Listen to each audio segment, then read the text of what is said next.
those guys are the real off-roaders, all right?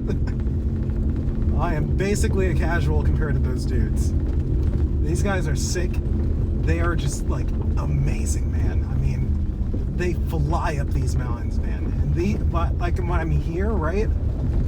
Like, seeing this in person, you get, I mean, it goes with, like, any sport, I'd say.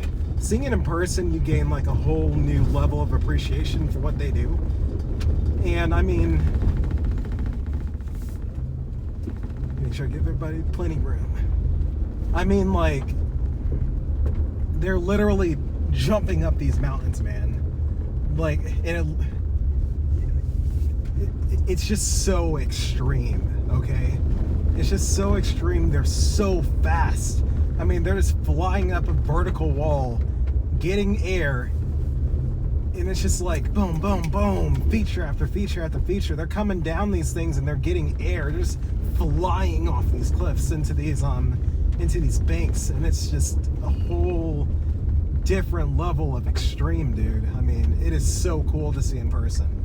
Like, if you've never been to any like rock bouncing event, I would totally just make the effort to drive and get to it, dude. I'm from Marietta, Georgia, so to get here it took about 3 hours, and that's the closest one of these NRRA whatever events, okay? All right, we got a whole bunch of dudes out here. Just let them through. We got plenty of room over here to my left. I'm just gonna let them come on. Oh, one more.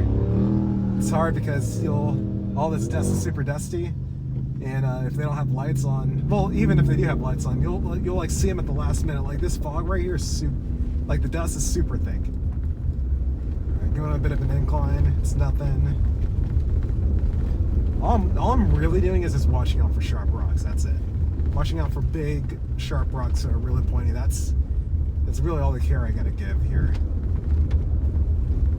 Nothing too crazy. But I'm really interested to see what's on the other side of this. Like, I came up this way, but I'm interested to see what's on the other side of this. I gotta clean out my rear window with the sprayer. There's so much dust. My car is going to be destroyed when I get back home. Oh my god. Alright, well, we're finally at, like, before we get to the main room. In 600 feet, turn right onto Tennessee 16 North. I mean, that's really all of that. Nothing much, really. I'm going to go ahead and park over here, plug in my phone, and get the nav ready so I can get to the hotel. And I'll see y'all soon. Alright, I made the wrong turn, and I'm on this road, and let's get out of it. In the snow dirt mode right now. Got some really jagged rocks. And yeah, it's pretty hectic here. This is probably what I would call the limit of this car. Keeping my momentum up, watching out for anything super pointy. Got a bit of a bump right here. And it's handling it no problem. This car is crazy. And this is what I love about this car. Like, so I was gonna go northbound, and then I just saw this stuff, dude. I was like, oh no. Like, it was just way too steep, way too big of features. Head southeast on Old Row Gap Road toward Myrtle Drive. I turned around, and In a quarter mile, turn right onto Tennessee 16 North. And I'm just gonna get my butt out of here. But yeah, look at that. It's handled that like it was nothing. I mean, yeah, you see it got a little shaky there, but we're out of it.